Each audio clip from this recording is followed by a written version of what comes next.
sabihin natin na topic yun, ha? Never. Yan ba? Oo, namimiss niyo yung topic niyo with him. Kasi 2 taon ka ako, so that means kasama yung year na with him, di ba?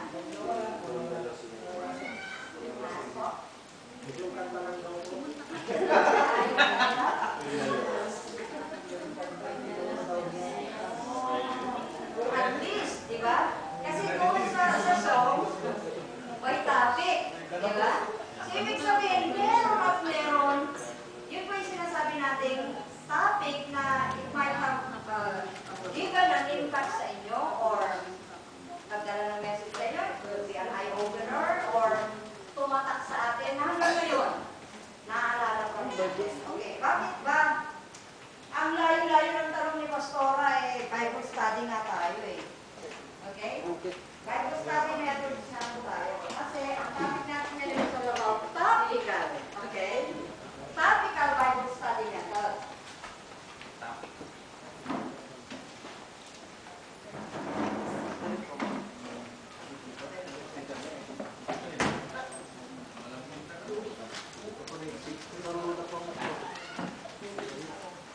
Okay, mamaya na po siguro ang ating OIC na ang bahala mag-discuss kung kasi we already have final week supposed to be next week pero sa atin yata walang bakasyon.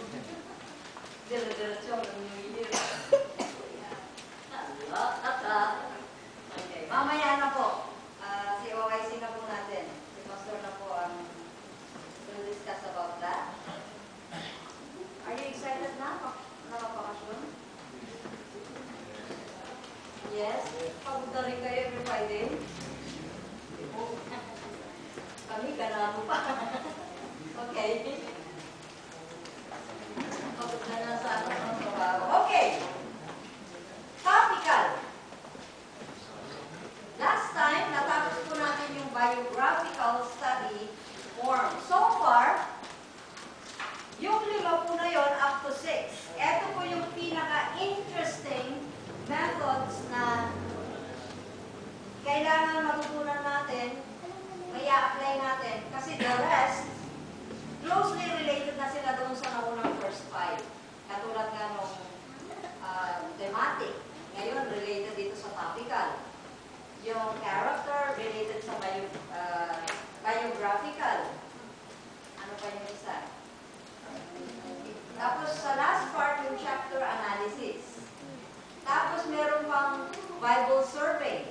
Kinukuha nyo na kay Pastor dito yung Bible survey. So, medyo hindi na tayo mahihirapan doon sa last part ng Bible study na ito. Pero kung tutusin nyo, mas mahirap yung mga methods na nasa uli. Okay? Kasi nariyan na meron ng Greek, meron ng mga Hebrew term. Okay? So, I don't think na yun ang gagamitin nyo pag kayo ay nag-Bible study. But it doesn't mean na hindi natin tatalakayin at hindi natin pag-aaralan. Now, anong ibig sabihin natin when we say topical method? Bago natin i-define, gusto ko lang na makita natin yung pagkakaiba. Kasi ayon kay Rick Warren, sabi niya, ang topical daw ay at thematic are closely related. Okay, na method. Kung napansin niyo kung yung thematic natin, anong maalala niyo doon? Yes, mayroon siyang theme at ano yung pinakamahirap na ginawa natin sa thematic na Bible study natin? Ayun!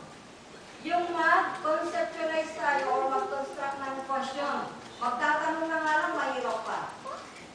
Diba? Kung baga, ina-anticipate ng teacher from the students na naku, baka maraming itatanong yung mga Bible study members. Pero not knowing, kahit pala yung mga teachers, nag-i-struggle din. Paano ko kaya itanong? Ano kaya itatanong ko sa topic na to? Okay? So, mapapansin nyo, yung thematic, yung mark na nag-iwan sa inyo na medyo nagbibigay ng hako sa atin ng challenges, constructive questions. Okay? Yung, ano tawag dito?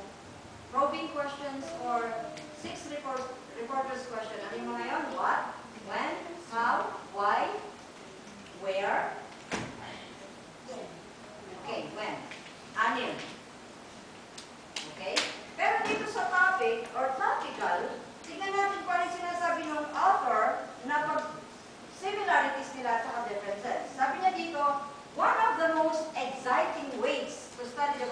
by examining topics. Topical method is similar to thematic method. Why? Sabi niya, there are some important differences. One is that topical method usually takes longer than thematic method. Well, makikita natin mamaya sa example. Because we study more verses. So, ibig sabihin sa topical po, mas maraming versikulo tayong pag-aaralan. Kung mag-Bible study method ka dito, dapat prepared yung iyong, okay, references at saka yung, what do you call that? Could be visual aid or kit, tools. Good term, tools. Kasi pag maraming verses, kailangan, bago ka mag-start, naka-ready na yung strips mo. Strip of paper. When I say strips of paper, okay. Naisulat mo na dyan. Halimbawa, one of your references is Matthew chapter 5, verse 3. Okay? Ano pa yung mga ibang references? Okay. Ito yung mga tools na pwede mong gamitin pag topical. Kasi why? Bago ka mag-start, i-distribute mo na yung strips. That means, ready rin yung members mo to open the verses. Kasi maraming ang verses eh. That is one difference ng topical doon sa thematic. Pero doon sa thematic, there are just few. Sabi dito, a topic usually has many minor themes running through it. And in topical study, we consider all of the related themes. Another difference is that with the topical method, we do not decide ahead of time what questions we want to ask. Hindi po natin pinaghahandaan yung tanong. Diba? Unlike doon sa thematic, kailangan bumuo ka muna ng question bago mo start. Meron kang questions na tatanungin sa kanila, sa mga members mo, but with readiness din na meron ka din sagot. Kasi kung wala kang, hindi mo pinagandaan yung sagot, tapos na yung oras, hindi mo pa nasagot. Okay? Kasi sasabihin, saan po ba ang sagot? So maghahanapan pa kayo. Meaning, when you throw questions, ready ka rin doon sa isasagot. Okay? That is just a guideline for interaction. Meaning, you're just inviting your members to interact and to participate doon sa Bible study ninyo. Alright. We examine each verse without predetermining guidelines and record all the insights we discover. Lastly, we do not limit our study to just finding the answers to 4 or 5 questions as in the thematic method. Okay, ito yung pagkakaiba na describe ni Rick Warren. Pero kung i-define natin ang topical, what does it mean? May I request someone to work po? Ano pong definition ng topical?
Well, last 2 weeks ago, dala ko yung isang Bible ko na makapal. Yun sana yung gagamitin ko para ipakita sa inyong example. Because in that Bible, we call it Life Application Bible. In each book, kung titignan niyo po yung Bible ngayon, I think marami sa mga Bible natin ngayon. Do you remember yung binigay ni Pastor Rabian last time, yung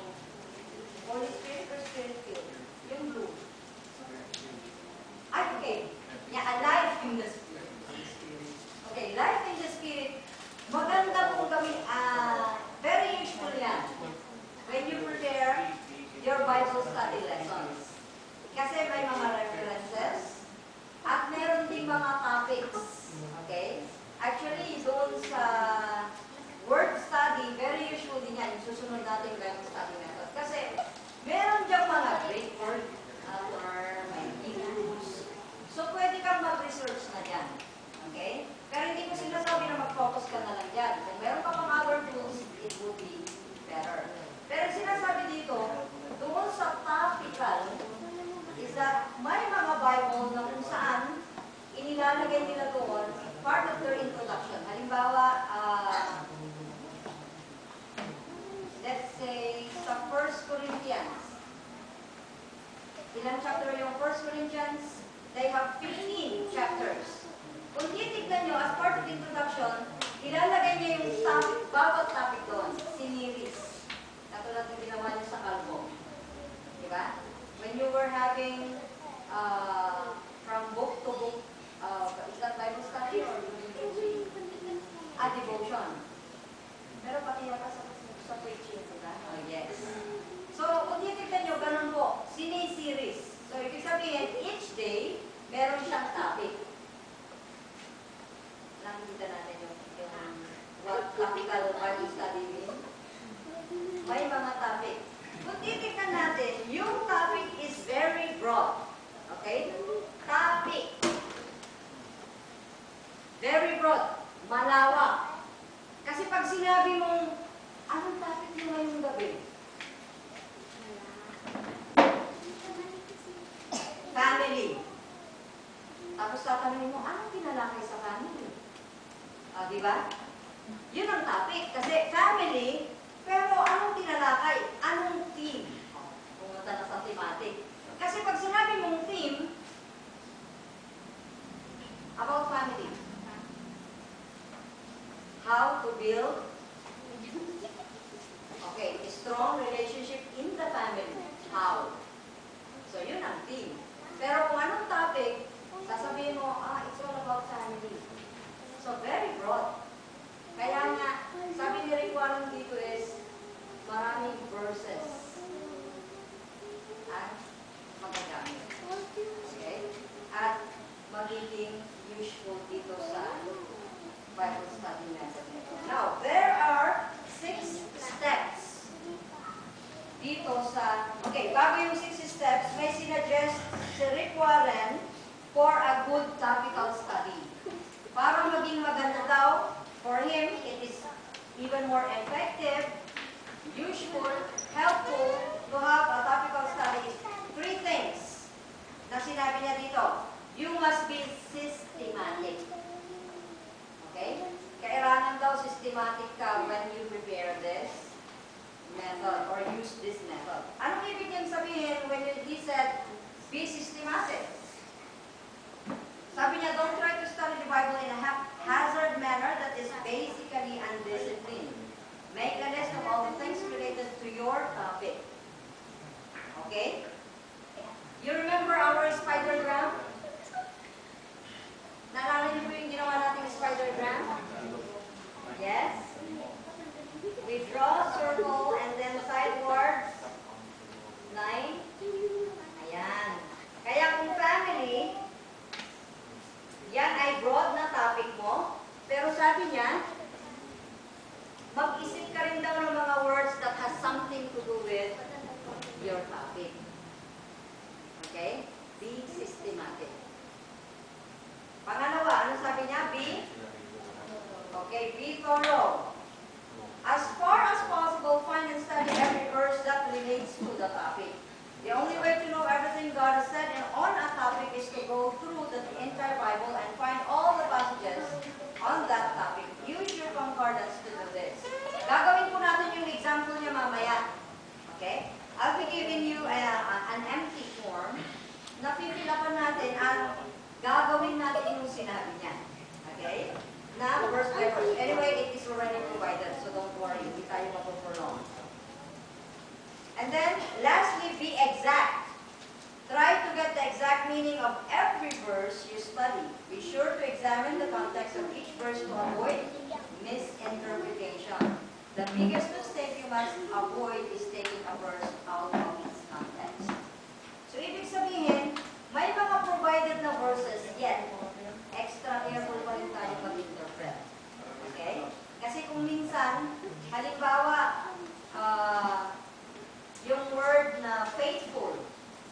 Okay? Ginamit halimbawa sa isang book. Oh, which book is that? Halimbawa sa Philippians, ginamit niya doon, he who calls you is faithful. Okay? He who calls you is faithful. Ang tinutukoy niya doon is about the faithfulness of God. Tapos, Paul has said also, I was called by God as faithful servant.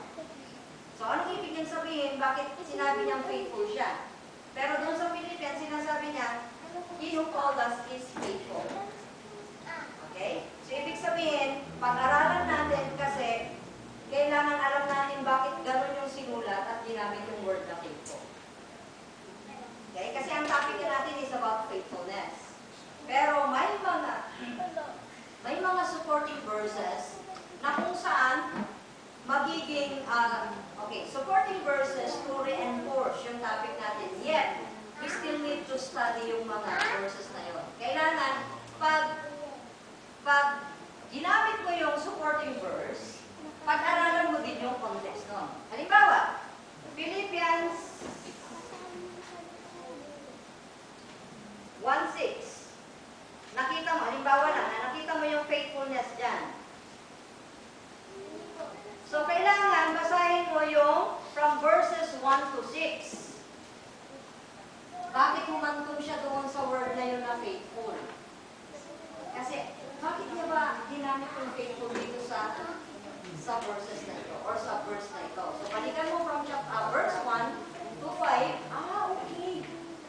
Kaya pala siya tinawag na faithful because ever since na nag-start siya sa ministry, never siyang nagpahinga, never siyang nagbakasyon. So, pwede natin sabihin na kaya niya ginagamit yung salitang faithful. Okay. Nabigets natin? Okay. Alright. 6 steps. Punta po tayo sa 6 steps kung paano natin mabuo yung topical study. One is compile a list of words. Okay? I think ginawa natin ito sa thematic. Like, when we say faithful, mag-compile ka ng words that has something to do with that. It could be a synonym or antonym. Okay?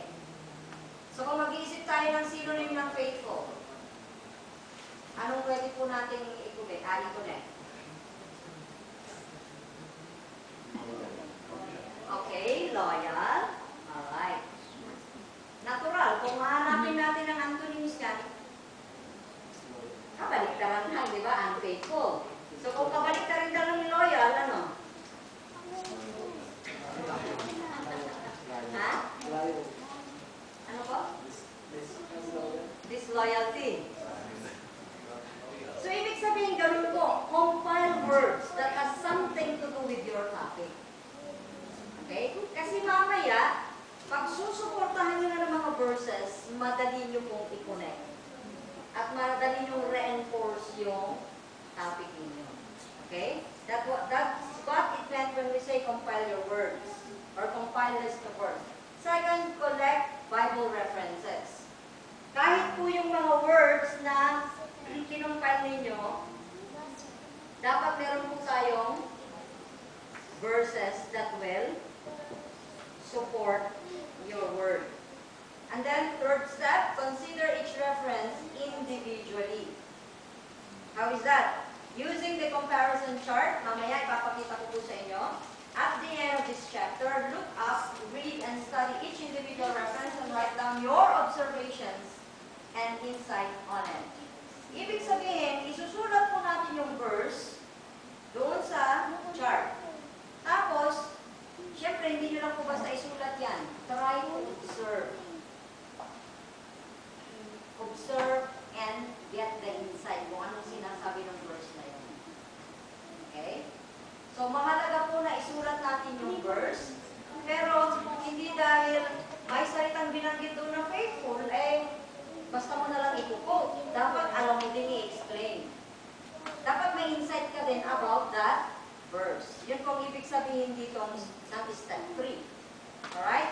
Step 4, compare and group the references. Pag,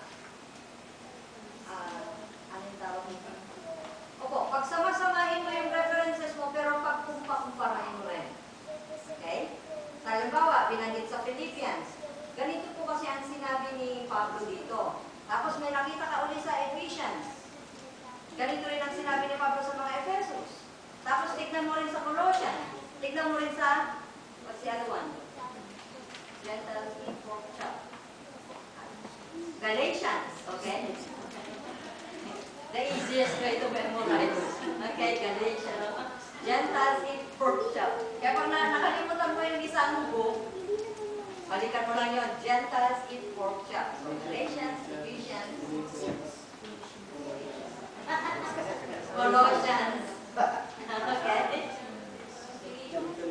Yes. Basta, Gentiles in pork chop. Okay? Galatians, Ephesians, Philippians, Colossians. GEC. Okay? So, yun pong ibig sabihin dito ni Rick Warren. I-group mo sila, tapos pag-hambing, okay, that's the word. Pag-hambing-hambingin mo sila. Step 5, condense your study into an outline. When he says condense, i-compress mo, and then do an outline. Halimbawa, Gentiles in pork chop. Alright. May mga verses ka dito, supporting verses ka, pero gumawa ka ng outline. Halimbawa, okay, he was referring, halimbawa lang, referring to faithfulness. So, sasabihin mo, what? Okay.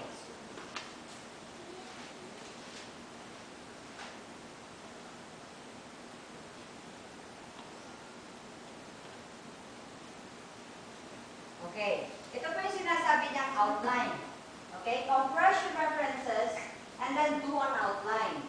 So, ito po yung mga references mo, pero gumawa ka ng letter A. Ano ba yung mga, okay, first point mo is result of faithfulness. Ito yung mga supporting verses mo. E.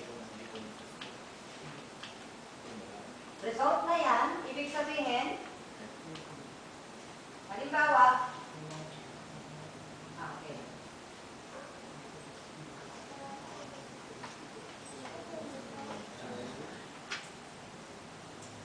Okay, journey of faithfulness. Tapos may supporting verses ka rin. Like halimbawa, the book of 1 Corinthians, ano pa? Romans, what else? That is just an example, okay? That is just an example. Pag gumawa kayo ng outline, ito po yung sinasabi niya sa step 5. I hope hindi po tayo nalilito. Nasusundan natin. Okay? We're trying to systematize yung method at saka yung steps. Alright? And then, lastly, ang sabi niya dito, conclude your study. In your two-word conclusion, summarize your findings in a brief paragraph and then write out a practical application drawn from this summary. Remember to be personal, practical, writing a possible and measurable application. Likewise, dun sa mga ginawa natin 5 Bible study method. Always practical, possible, and measurable. Okay, when we say practical, yung may i-apply mo. Possible, yung hindi mahirap gawin. Kasi baka gumagawa tayo ng conclusion, pero, ay, paano magagawa yan? Parang, hindi napaka-imposible, pero make it possible. Tapos, measurable, like, in 5 months, okay, I will be able to share this faithfulness, I will be able to show faithfulness to my husband, my church, my pastor, to God. Okay? Yun yung measurable. So, in 5 months, ibig sabihin, binibigyan mo ng timetable yung sarili mo na in 5 months, madidevelop mo na yung faithfulness na yun. Okay? Yun po yung sinasabing practical, possible, and measurable. Now, let's try this time. Don't worry, kasi yung topic po na kukunin natin sa mga may book, advantageous. Sa walang book, yun po yung challenging. Okay. Hindi po ito na-stable. Pakipas lang po.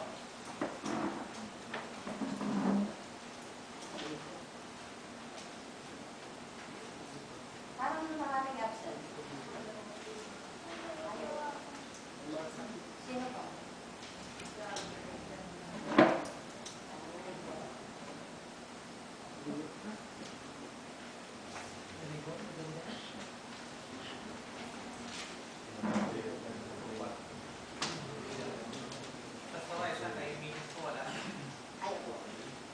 Kaya na rin po, mag-iba yung gusto.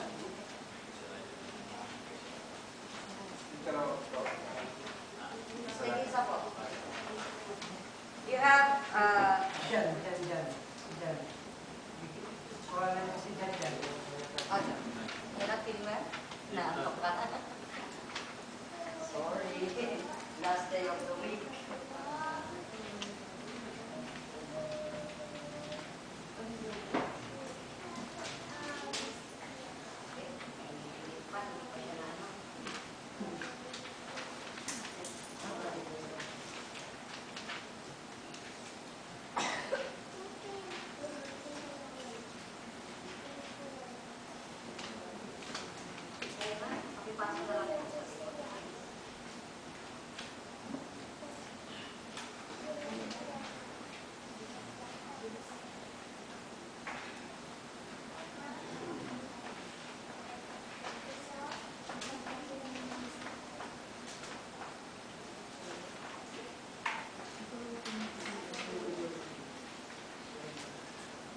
Okay. Ginawa ko na kung ganito, it's because alam ko na meron na tayong background doon sa thematic, kaya madali na po yung topical sa atin. Is there any sobra?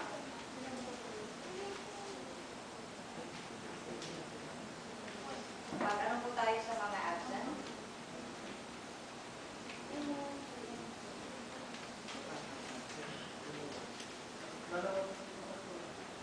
Ay, kulang? Kulang? Yung second lang po.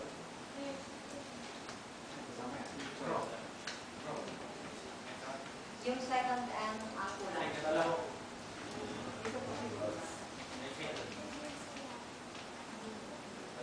There were 22 copies each.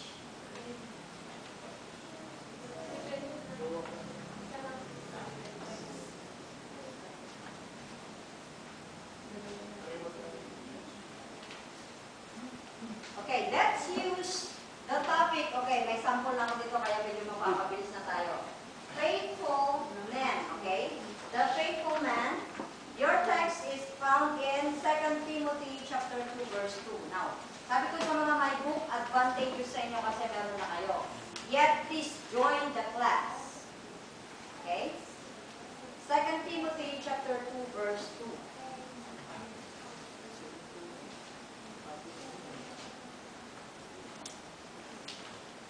Now, first step, are we there?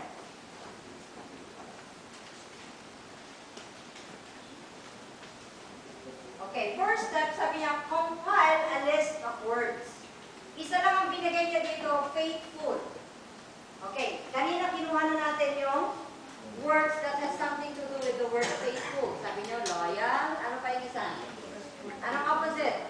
Unfaithful. Disloyal. Ano pa? Committed. Ano pa? Ang pwede natin maisip na word that has something to do with faithful. Faith. Okay? Faithless.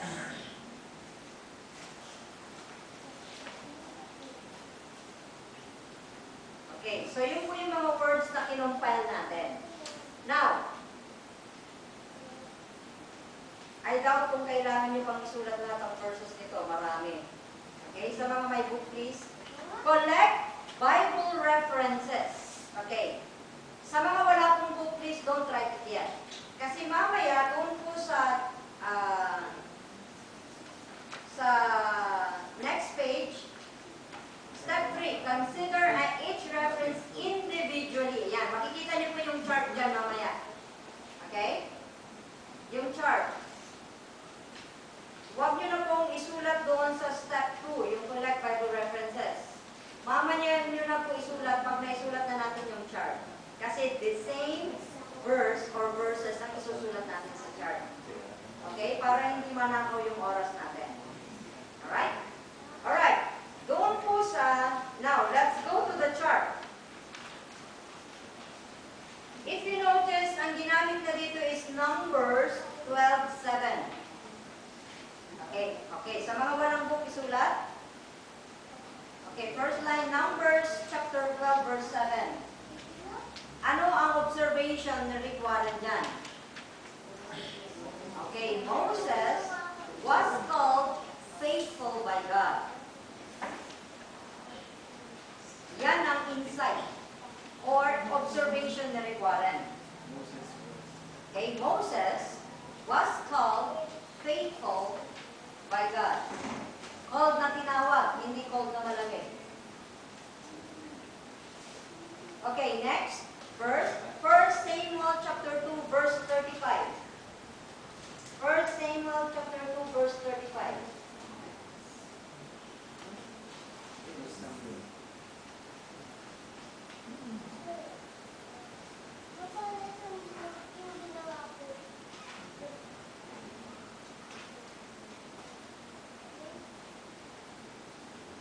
Alright, ano po ang kanyang observation? It was prophesied that Samuel would be a faithful man. So, naipropesiya. It was prophesied that Samuel would be a faithful man. Naitalata, naihayag, na magiging tapat si Samuel. Ano ba? Dalawa yung insight niya dyan. A faithful man is obedient to God's will. So, ang taong tapat ay masunurin sa kalooban ng Diyos.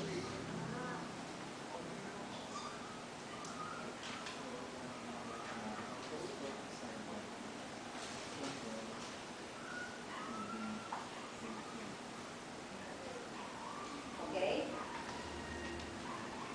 Next verse, 1 Samuel chapter 22, verse 14.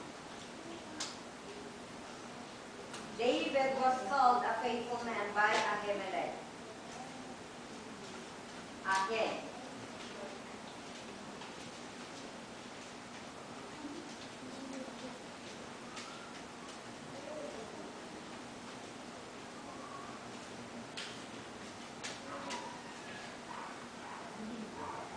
Alright. I want to jump, okay, from... Okay, tapusin natin itong next verse muna kasi may cross-reference. Nehemiah chapter 7, verse 2. And then, doon po sa gitna, at the middle, meron siyang cross-reference. Matthew 24, verse 45.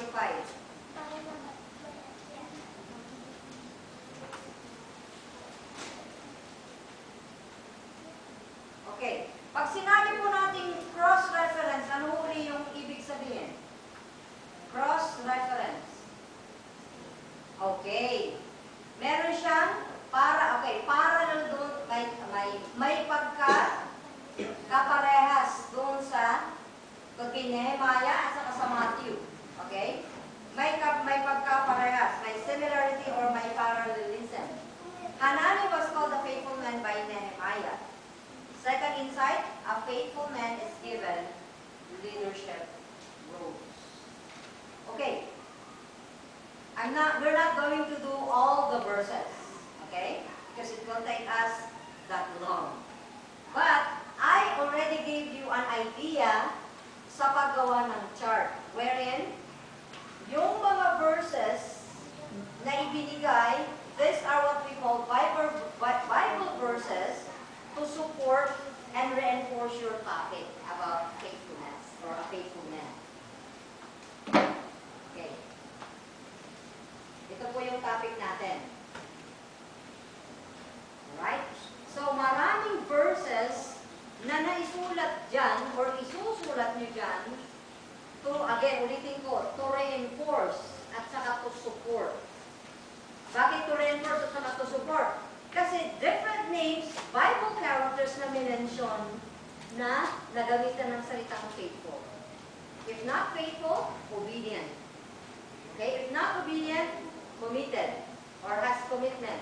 Kung hindi man commitment, loyal. Alright? So, ito yung ibig niyang sabihin na when you compile the verses, condense. Okay, mamaya makikita natin sa step 5. Okay. Hindi ko na okay, dito siya sa right side ng chart. How do we condense? Paano natin siya i-compress, isa-summarize, or i-outline? Okay. Again, sa mga walang book, ang sabi niya dito, number 1, ito yung outline. Number 1, faithfulness is a godly quality. Yan ang number 1 outline, first point. Okay? Faithfulness is a godly quality. Now, sa first point na yan, ito po yung mga Bible verse niyan. A, 1 Corinthians 1:9. 1 Corinthians 10:13. 10 verse 13, 1:3. And then, 1 John 1:9. So if you notice, there are 3 Bible verses to support that phrase. Faithfulness is a godly quality. Second point, faithful men are hard to find. Mahirap pangarap ng tapat.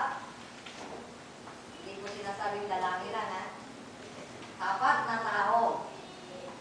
Eh, babae o lalaki. Okay? Hindi ko alam kung mag-preach that. Okay, marami po siyang supporting verses dito. We have in Old Testament, Abraham, Moses, Samuel, David, Hanani, Nehemiah's treasures, Uriah and Zechariah, Daniel. Okay, meron pong mga verses na nakasulat yan.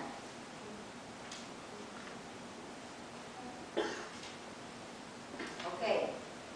Now, nakukuha ba natin yung ibig sabihin when we say condense and outline? Okay? So, ibig sabihin, meron tayong points, major points. Ang sinasabi ko doon, 1, 2, 3, 4, depende kung ilan ang magawa nyo outlines. Okay? Oh, outline. Major points. Okay, huwag po natin kakaligtan at huwag kakalimutan yung supporting verses natin. Okay, mahalaga yun. Alright, so that is step 5. Now, ano ang sinabi sa step 6? Ito na yung conclusion.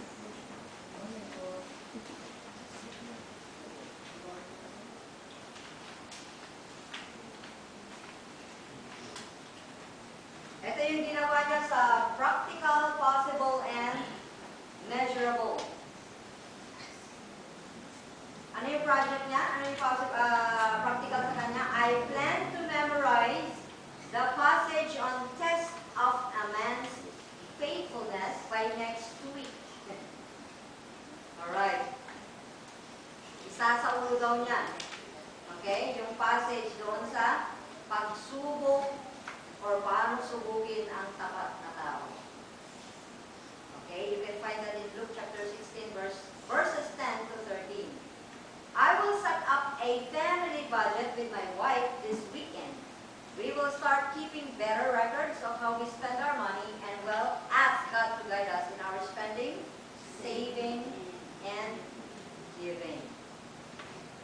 Alright. And then lastly, I will begin spending 20 minutes each morning before breakfast to review my prayer list and pray. So, ibig sabihin, kung titignan niyo po yung tatlong ginawa niya, possible ba niyang magawa? Yes. Practical ba? Yes.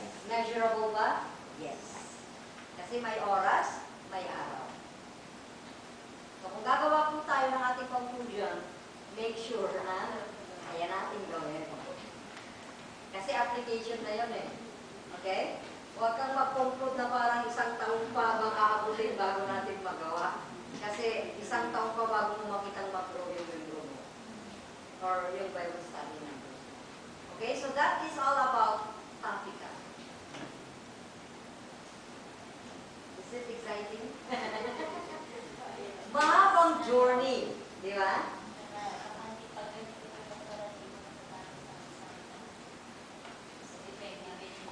Series ulit. Okay. Actually, pwede nyo pong pagsamahin yung topical at saka thematic. Why? Katulad nga nung sabi natin kanina, kapag ang topic mo ay family, gumawa ka ng 5 questions about family. So, pwede mong i-series yun each Bible study day. Halimbawa, there are 4 weeks in a month, di ba? So, kung weekly kayo nagpa-Bible study, yung first week, anong tanong ang gusto mong sagutin doon sa Bible study about family? How to start a Christian or how to build a Christian family? First topic. Talakayin mo yun during the Bible study. Or, ang topic mo is, what is family? Yun muna, kasi dapat alamin nila. I-define mo muna kung ano yung pamilya. Pangalawa, na pwede mong italakay sa next meeting. Anong question na pwede mong itapon or i-topic as part of your team? So meaning, weekly meron po kayong team. Pero yung topic nyo bilang kabuuan sa isang buwan ay family lang. So sa isang buwan, malinaw na kung anong pamilya doon sa mga tinuturuan mo. Pangalawa, mapapag-aralan nila kung paano sila magpatayo or bumuo ng isang Kristiyanong pamilya. Pangatlo, paano bang mga Kristiyanong pamilya ito'y manunumpihan sa Diyos? Pang-apat, paano po tayo magiging patotoo o magiging rich para maabot natin ang ito pang kaya. So, yung 1 month mo, solve ka na. So, ibig sabihin po, itong pinag-aaralan natin are just pattern and guidelines sa atin. It's up to us. Be flexible. In that, it doesn't mean na, ay, mababa naman ang topical, wag na po. No. Okay? Pwede po natin gawin yung topical at saka thematic can combine in one group. Now, pag kabataan naman yung ginagawakan mo, pwede mong gamitin yung character and ano yung similar biographical. Kasi minsan sa kabataan, di ba? Anong issue at saka main problem? Character. So, yun ang inayin pagkabataan. Bukod sa character, pag biographical, gumamit ka ng Bible characters. Mga example, si Abednego, si Shadrach, si Meshach, si Daniel. Di ba? Kabataan sila nung nagsimula sila ma-expose sa ministry or nag-minister. Nung napunta sila ng Babylon, paano sila naging living testimony amidst this worldly or non-believer environment. So, pwede ka na mag-topic doon. Pwede ka na kumuha ng topic mo about these Bible characters and then pag-aralan mo yung biography nila, in ka na sa Bible study. Okay? And then, kung gusto mo naman, kaka-start mong nag-win ng mga kaluluwa, ano mo naman ituro? Anong method? Ang pwede mong gamitin pag newly convert. Topical kagad? Devotional. Devotional muna. Turuan mo muna silang mag-devotion. Kasi, we are just starting to teach them to build their relationship with God. That's the only way when they learn to have their own devotion. Kasi they will learn to read their Bible, they will learn to pray, and they will learn to have, they will have enough knowledge of who their Savior is. Alright. So now, nakikita na po natin yung usefulness ng mga methods.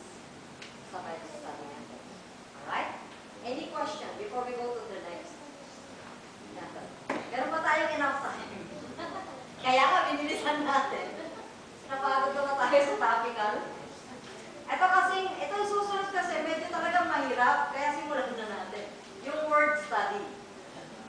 Okay, do you have any questions sa topical? Pahapyaw lang. Yung word study.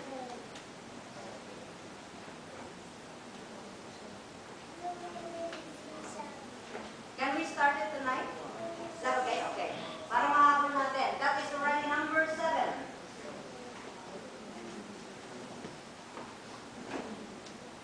Ito yung medyo challenging na topic.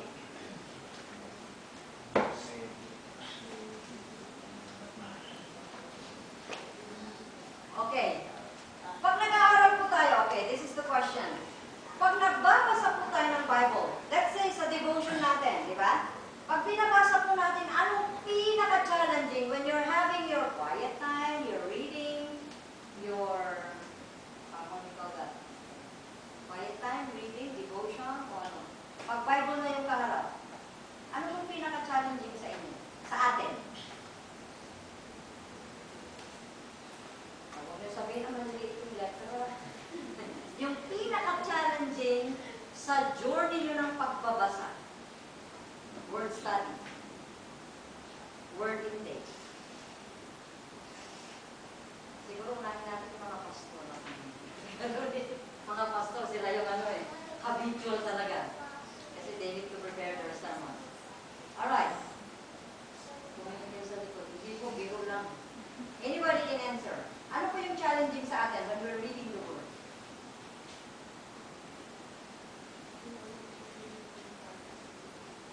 Okay?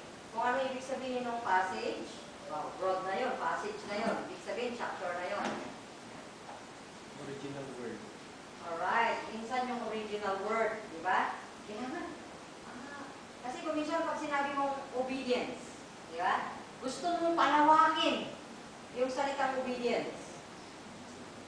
So, minsan hinahanap mo yung saan ba galing itong salitang to? Word? Or ano ba yung Hebrew word? Ano ba yung Greek word? Kasi kung titignan po natin, pag hinalukay natin yung Greek word or Hebrew word nun, ang dami parang kahulugan. Yung iisang salita lang. Halimbawa, yung obedience. Pag inanap mo yung ugat nun talaga, malawak ang kahulugan. Kaya ito po yung method na ituturo sa atin ngayon, yung word study method. Okay? Here is the background of word study method. Please listen sa mga walang book. The Bible was originally written in Hebrew, Aramaic, and Greek. Even though the average Christian does not know these languages, we can still do word studies because of the availability of many excellent translations and reference tools. So, ibig sabihin kahit ba kang Kristiyano. Okay? Kung meron kang references, di ba? Kung meron kang mga other translations, may NIV ka na, may King James ka pa, ano pa yung mga iba? American? Oh, lahat ng version. Kasi kung titignan mo, minsan iba-iba yung word na ginagamit, yung terminology. Okay? Kahit sa mga batang Kristiyano, kung available yung mga yon, mga translations or reference tools, madali niyang pag-aralan. In the past, people who were interested in doing personal Bible study had to learn the original languages. Ewan ko po kung sa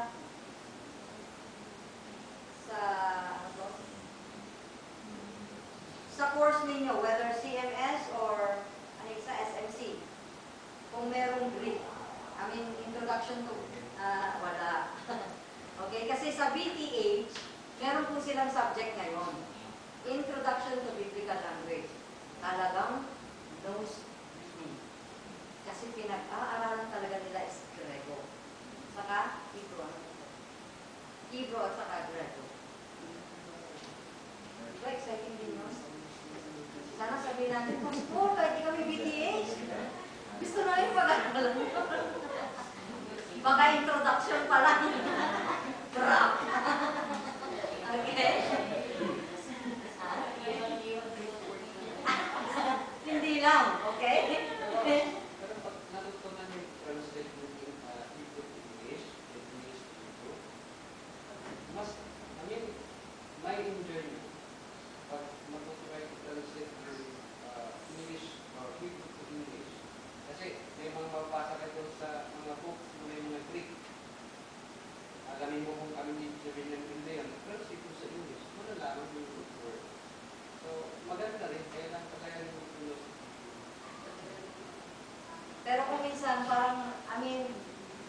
din natin, di ba?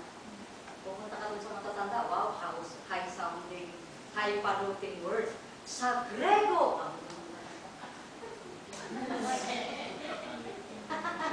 kasi gusto mo i-apply yung pinag-aralan mo, mga Greek, di ba? Sayang din naman yung libro mo, no?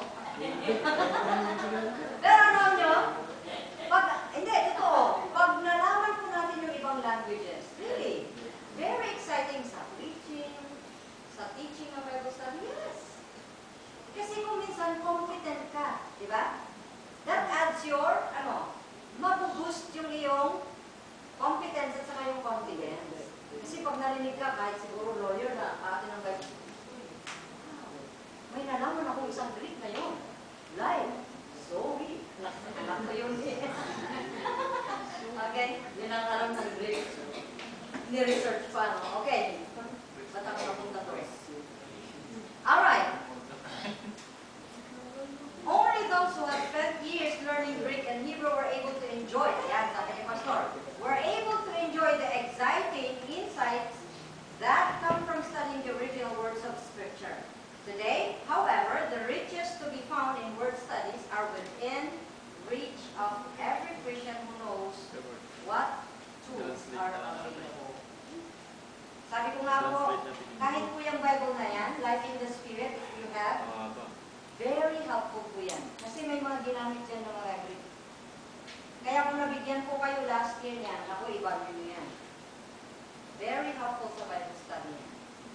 Ako nga kung minsan, nag-ano lang yan, ginagamit ko pag gagawa ng sermon. Kasi parang feeling ko, wow, kompleto. Pag may hinahanap akong word, mahanap ko dyan. Though hindi ko naman sinasabing kompleto na, lahat ng word na hanapin mo ay nandiyan na. Pero very helpful. Kasi may mga Greek terms siya dyan. Merong obedient. Marami siyang dinagis dyan. Okay, how do we define word study method? It takes a microscopic look at the origin, definition, occurrences, and uses of a particular word, especially as it relates to the context of passage of Scripture. Now, microscopic. Okay, sino po dito ang science teacher? Teacher ka, di ba, Rayna? Dati. Ay, dati. Dating na science. Di ba sa science? Anong ginagawa sa microscope? Magnify the transform. Pinakamaliit na particle, di ba? Or, yung magnifying glass. Di ba? Yung maliit na bagay napapalaki. Microscopic look yung ibig sabihin. Na kahit siguro kahit tulog, kahit koma, kuwit, hinahanapan mo ng kahulugan. Yes! Kasi yung break, yung lang, na-miss mo lang yun, mag-iba rin meaning.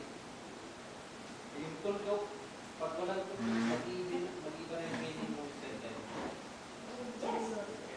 Tingnan niyo yung kultura natin. Kultura na rin natin. Let's talk about our culture.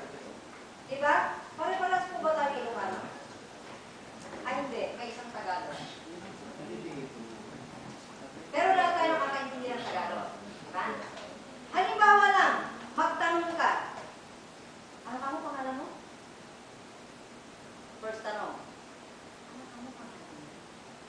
Pangalawang tanong. Ano ka mo pangalan mo? Pangatlong tanong. Just the tone of your voice. May kahulugan na. Oh, okay. Nung first, di ba, parang, ano ka mo pangalan mo? Pati yung tinatanong, ano ko,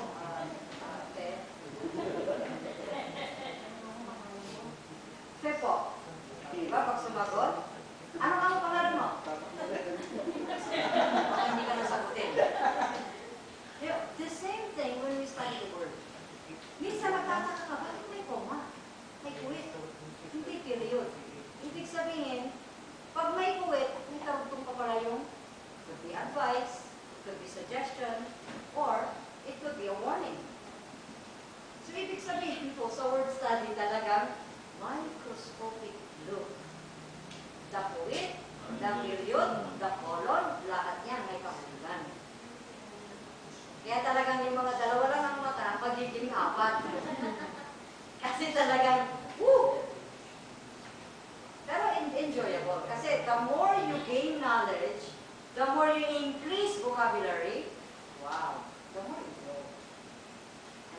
you will know. Yun ang fun. When we become friends. Okay? Oh, gusto mo bang ituloy yung word study? Parang microscopic nga talaga ngayon pa lang. Woo! Alright, yun po ang ibig sabihin. Now, let's go to the steps. Yung mga hakbang para mabuo po natin yung word study. First, choose your word. Mamili kayo ng word. Salita. Pangalawa, find its English definition. Oh, English pa lang yun, i-define mo na. Para yung halimbawa, pag faithful. Diba? A faithful man is someone who sticks on his word. Yung ba ang definition tumawa sa Florante? Yung ba tinatawag na faithful man? Yung mag-stick lang siya sa asawa niya? Yun na example lang yun, definition in English. Alright? And then step 3, compare translations. Kasi may iba, halimbawa, gamitin ko yung Gentiles in pork chop. Halimbawa, sa Galatians, ginamit niya faithful. Tapos pagdating sa Ephesians, ginamit niya loyal. Pagdating sa Philippians, ginamit niya commitment. Pagdating sa Colossians, ginamit niya faith. So, yung mga translation na yun, ano sabi niya? Ikumpara mo. Okay? Katulad nung naalala niyo yung example ni Pastor nung you were talking about the resurrection of Jesus. Yung, ang tingin ni John, basta may anghel. Naalala niyo yan? Tapos ang tingin naman ng isang author, basta dalawang anghel ang nakita niya. So yung sinulat niya, dalawang anghel. Yung isa naman, basta importante sa kanya, may anghel. Doesn't matter kung dalawa, isa, or ilan. Basta may anghel. Okay? So, ikumpara mo. Ba't kaya sinabi ni John, or ba't kaya sinabi ni Luke ito? Okay? Kumpara yung translation. Step 4, write down the definition of the original word. Halimbawa, ang topic natin, life. Okay? And ang Greek word niya is zoe. Okay. Isulat mo yung first definition niya ng life, Greek, zoe. Other than that, baka may Hebrew word pa. So, isulat mo yung mga definitions. Step 5, check the word's occurrence in the Bible. I-check mo doon sa Biblia, whatever book mo nakita yon, okay, na yung word na yon ay nandoon mismo. It could be in the book, what chapter, what verse. Yun po ang ibig sabihin niya yan. Check the word's occurrence.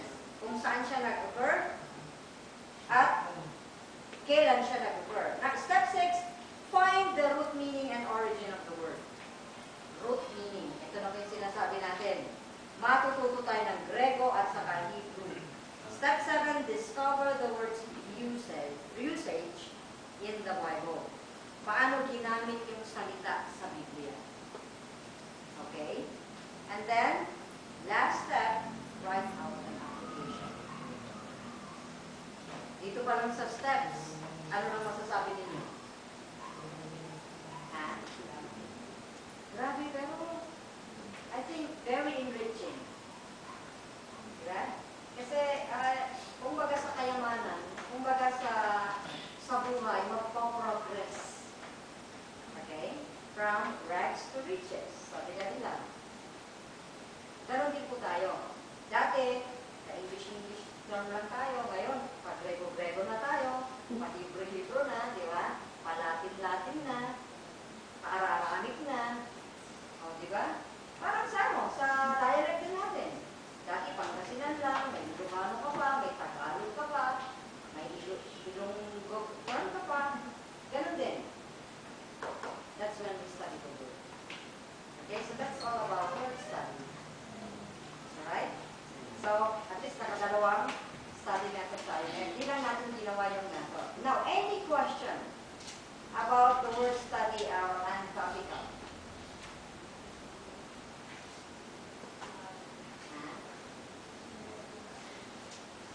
mas mahirap lang yung topical kaysa sa word or... Okay. Topical, it's because